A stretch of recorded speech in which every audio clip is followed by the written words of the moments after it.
It is 2:14 a.m. on a Tuesday in September. The hallway is dark except for a line of light under a bedroom door. A window fan rattles in the living room. The air smells of cooking oil and cardboard. A bus passes on Kissena Boulevard. The floor creaks under someone's weight and stops. You are awake. You have been awake for 40 minutes. You are lying on a folded blanket in the hallway. A paperback rests open on the floor beside you. You pick it up. You hold it close to the light. You circle a word with a blue pen. You do not know what the word means. You will not know for 9 years. You didn't start here. Level 1, you are 23 years old. You grew up in a town outside Taipei. Your mother weaves textiles for a factory that exports to Japan. Your father died when you were 9. You arrived at JFK 11 months ago carrying one brown vinyl suitcase and $127 in American currency folded inside your bra. You speak 34 phrases of English, most of them imperfect. Your cousin met you at the arrivals curb in a 1968 Oldsmobile. 6 people already lived in this apartment. You make 7. You clean rooms at a motel on Northern Boulevard for $2.15 an hour. The manager pays cash on Fridays in a white envelope with your first initial in blue pen. You work 9 hours a day, 6 days a week. You send $180 a month to your mother. You keep $220 for yourself. Rent is $40. Food is what is on sale at the grocery on 41st Road. You do not take the subway if you can walk. You do not buy coffee. The paperback is called Essential English for Newcomers. Your cousin gave it to you. The spine is broken in 3 places. You tape it with electrical tape. You circle one word every night. Tonight the word is compounding. The first rule, at this level, every dollar has a destination before it arrives. There is no surplus. There is only remittance. Level 2. You are 37. It is 1988. You own a dry cleaner on Main Street in Flushing. You bought the business in 1983 for $18,000, most of it borrowed from your cousin's husband at 9%. Your son David is 9. He does homework at a folding table behind the counter. He does not go to after-school programs. He helps you sort shirts by collar size. The shop opens at 6:30 a.m. and closes at 8 p.m. 6 days a week. You work the counter. Your husband works the press. He came over in 1979. You attended ESL classes at the community college until 1986. You now speak English well enough to argue with suppliers. You still write your checks in careful block print. You keep the books in a green cloth-bound notebook. Every entry is dated. Every entry balances. Last year, you cleared $41,000 net.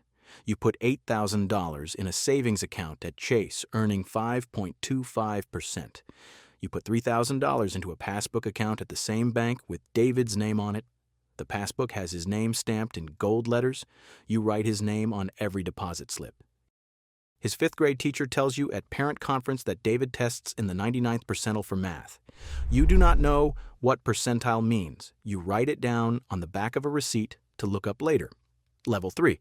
You are 27. It is June 2003. You are a first-year associate at a corporate law firm on Park Avenue. Your base salary is $125,000. Your signing bonus was $20,000. In 6 months, you have paid off $38,000 of your $112,000 in law school debt. You rent a studio in Murray Hill for $1,950 a month. It has one window and a view of an air shaft. You eat takeout 4 nights a week. You work until 11 p.m. on weekdays and at least one weekend day. Your mother calls on Sundays. She asks if you are eating, if you're sleeping. She does not ask about the work. You tell her the weather. You ask about the store. The store is still open. Your father is 58 and still at the press. Your mother is 52 and still at the counter. They have paid off the mortgage on a 2-bedroom house in Bayside. They have $87,000 saved in the same Chase account. You send them $1,000 on the 1st of every month. They do not ask for it. They do not spend it. They deposit it into an account with your name on it. At your desk at 10:47 p.m., you draft a purchase agreement for a client's $340 million acquisition. The client's founder will take $41 million off the table in the deal. The second rule, the work you cannot explain to your mother is the work that funds her retirement. Level 4, you are 42. It is March 2018. You made partner 5 years ago. Last year, your compensation was $2.4 million.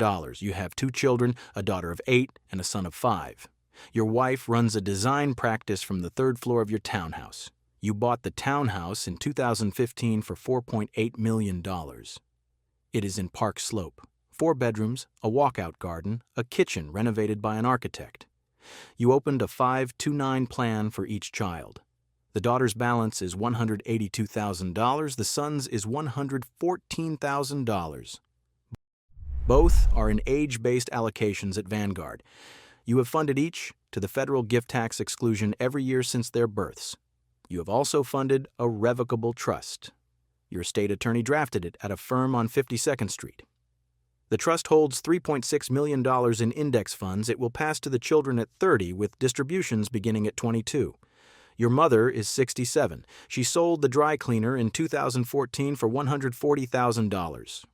She lives in the same house in Bayside. She drives a 2008 Honda Civic. She has $312,000 in savings and a monthly Social Security check of $1,180. She has never asked you for anything. You sent her a check for $20,000 last Christmas. She deposited it. She did not spend it. Level 5, you are 24. It is January 2025. You graduated from a small liberal arts college in Vermont in 2023 with a degree in comparative literature. You have never held a full-time job.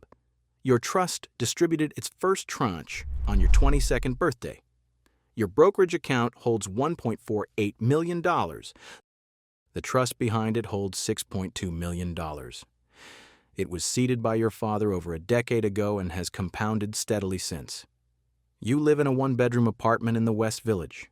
Your rent is $5,400 a month, paid automatically on the 1st from a checking account that is replenished quarterly by the trustee. The apartment has a humidifier in the bedroom and a kitchen you use twice a week. Your father, David, is 49 and on the management committee at the firm. Your grandmother is 74. She lives in the same house in Bayside. She still drives the 2008 Civic.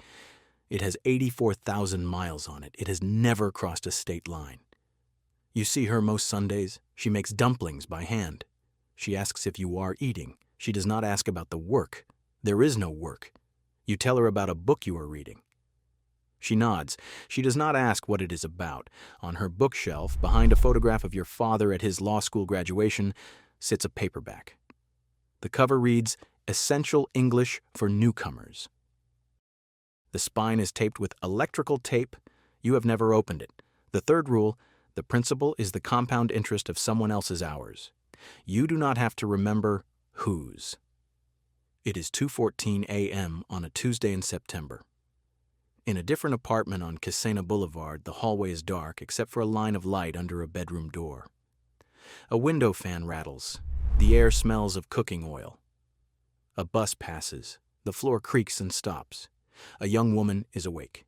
She is 24. She arrived at JFK 4 months ago from a town outside Manila. She sleeps on a folded blanket in the hallway. 7 people live in the apartment. A paperback rests on the floor beside her. She holds it close to the thin light under the door. She circles a word with a blue pen. She does not know what the word means. She does not know she will spend the next 50 years making entries in a ledger whose principal her grandchildren will inherit. The interest compounds. It always does.